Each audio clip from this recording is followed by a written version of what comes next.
đi quân đội, các bạn nghĩ họ sướng à? Họ cũng phải đi vô rừng, họ cũng phải ăn khổ, họ phải tập đủ thứ, bắn súng rồi đội nắng đội mưa.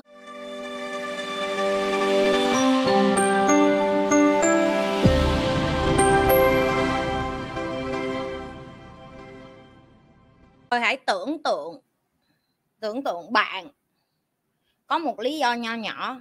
Lý do nho nhỏ của bạn là gồm cái gì? Như nói nhỏ, ok, không có đồng nghĩa với việc là bạn thấy nó là sai là đúng, hay là bạn phân tích nó theo kiểu như là lý do em nhỏ như vậy chẳng lẽ em không được ước, như đã dạy trong cái live trước, các bạn có thể đi kiếm.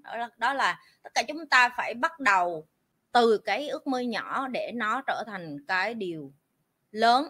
Nhưng mà bạn bắt buộc phải đi từ cái lý do nhỏ, cho gia đình, cho em, được chưa? Rồi gì nữa, cho bạn xung quanh, rồi cho gì nữa, hết rồi. Thì nếu như chị nói đây là cái vòng tròn của em về cái lý do tại sao em làm một cái gì đó, thì chị gọi là big why. Nếu như đây là lý do của em, big why của em, thì đây nó lại là cái big why của chị. Có biết sai chính tả không vậy trời? Lỡ như biết sai chính tả kệ Nhi nha mấy bạn. Tại vì Nhi hay biết sai chính tả lắm. Hồi xưa đi học văn á, nói mà mấy đứa nó không tin. Nhi mà không sai chính tả là Nhi 10 chấm môn văn á. Oh my god, wow. Tại văn cô không có sửa gì hết, cô chỉ ghi là viết quá xuất sắc nhưng cần cẩn thận lỗi chính tả.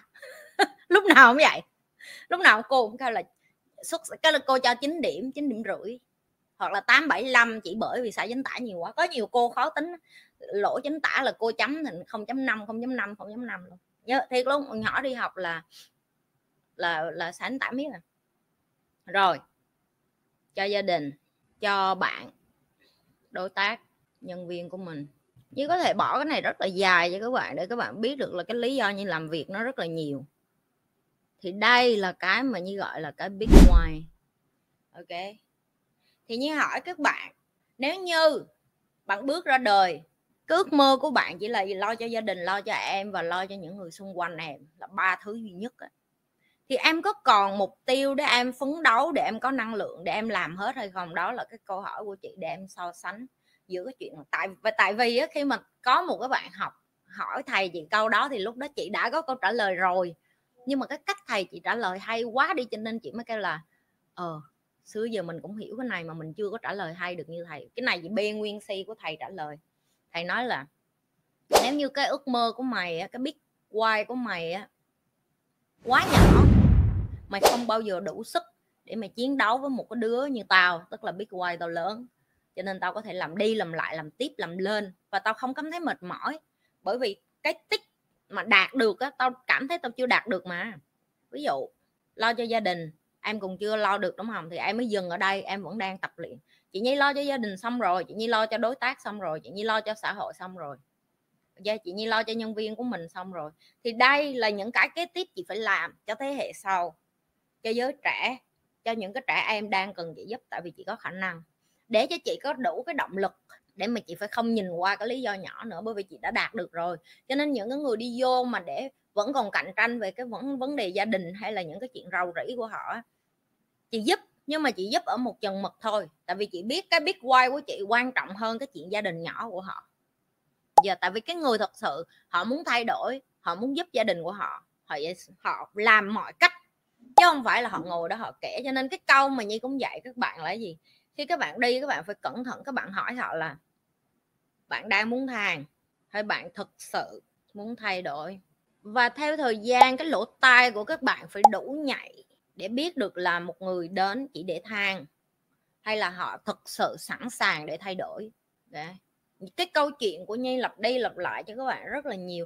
Ví dụ Nhi kể cho các bạn nghe là trong cái tuần vừa rồi thì team đi bootcamp đúng không, và một trong những cái các bạn phải biết là leader bạn phải rất nhạy cảm để hiểu nội bộ bạn có vấn đề gì hay không. Và đối với Nhi như là một người rất là nhạy cảm, Nhi có thể nhìn cái cách các bạn có thể nghĩ là chị Nhi không có biết gì hết, nhưng mà không phải. Nhi có thể quan sát từ Facebook cái cách các bạn nói chuyện. Lúc nãy Nhi nói rồi đó, Nhi có thể nhìn cái cách bạn nói chuyện để Nhi biết cái tảng băng chìm của bạn. Nhi có thể nhìn cái cách bạn post bài để biết cái tảng băng chìm của bạn. Nhi cũng có thể biết cách bạn đang giao tiếp với nhau ở trong một cái cộng đồng để Nhi biết là tảng băng chìm của bạn. Okay. Và một trong những thứ Nhi nhận ra đó là lý thuyết các bạn học của Nhi rất hay, nhưng mà đến khi đi ra ngoài đường trải nghiệm thật sự và va chạm với nhau như những cái leader thật sự, okay, khi đó real problem mới đến, vấn đề thật sự mới đến.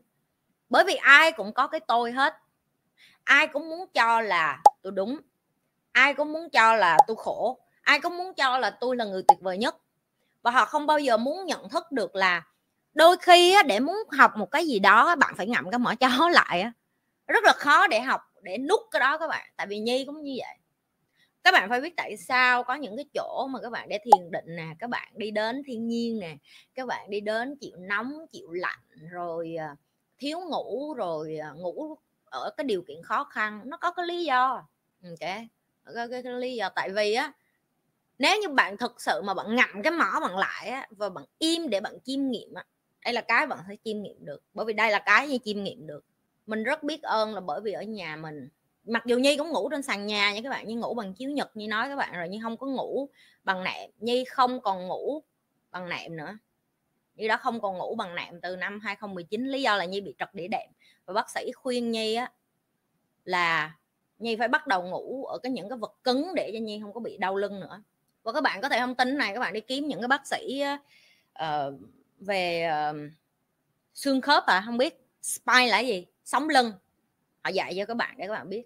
Và Nhi ngủ cái giường nệm cứng quen rồi, giờ như đi khách sạn mà 5 sao Nhi ngủ giường mềm, nhưng không ngủ được nữa luôn, tại vì nó khó ngủ quá, không ngủ được giường mềm nữa. Nhưng mà cũng nhờ như vậy để cho Nhi khi mà Nhi đi về Việt Nam, hay Nhi lên núi, hay Nhi đi làm thiện nguyện, Nhi có thể ngủ ở nhà dân là chuyện bình thường, nhưng không than không thở gì hết đó các bạn. Ok.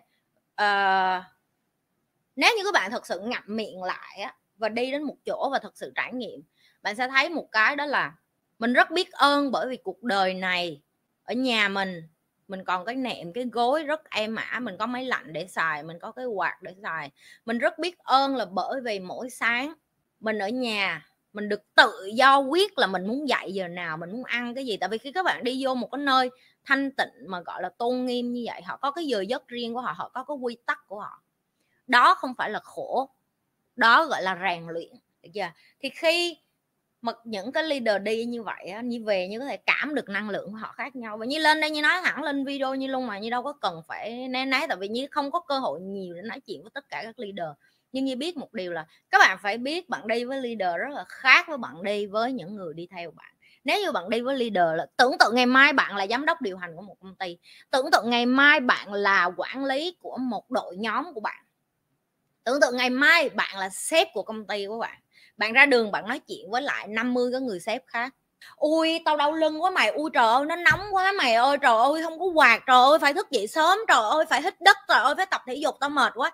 Thì bạn nghĩ cái nhìn của những cái giám đốc khác, của chủ doanh nghiệp khác nhìn bạn, họ nhìn sao? Suy nghĩ đi em, suy nghĩ. Đó là cái bài tập chị cho leadership tập, chứ không phải liên quan đắt gì đến chuyện là chị Nhi thấy tụi em sướng quá, chị Nhi tống em đi khổ.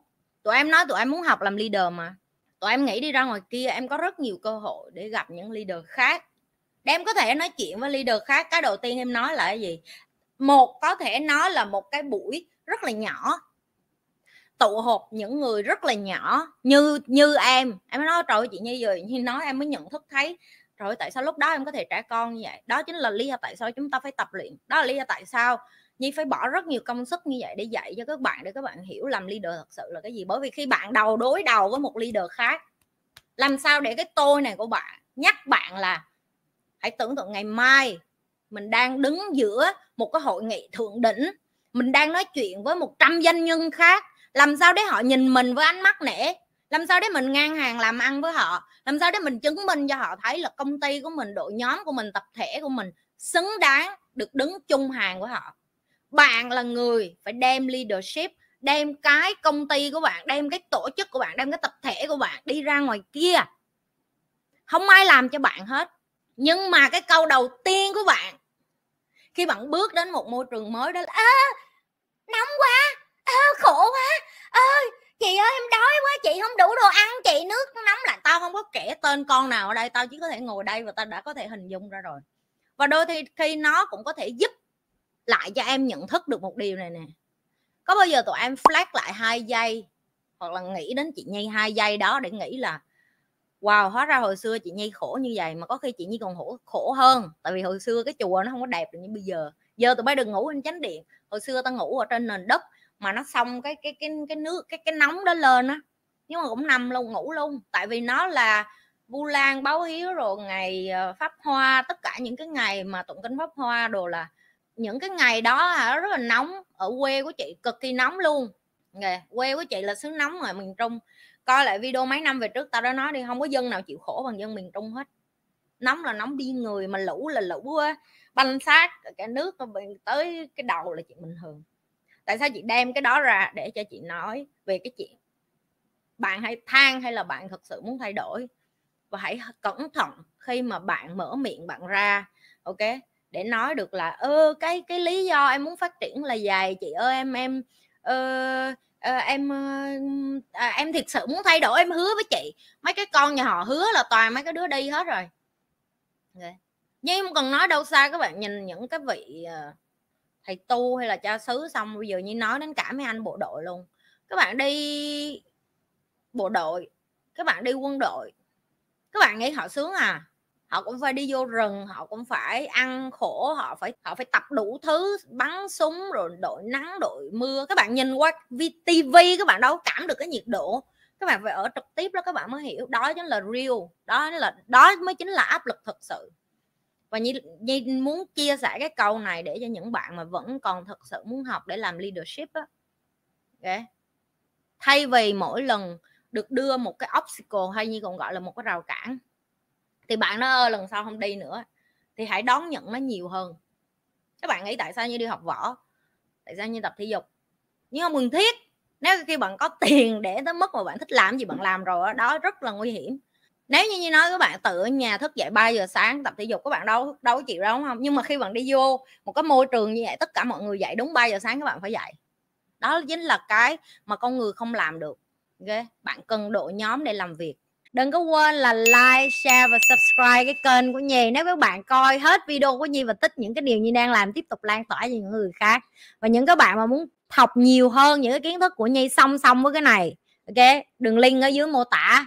Được chưa? Kết nối với nhau, học với nhau để nhận được nhau nhiều hơn cái cơ hội để mà bạn thay đổi bản thân của bạn. Được chưa? Nhi sẽ gặp lại bạn trong những cái livestream kế tiếp. Bye bye.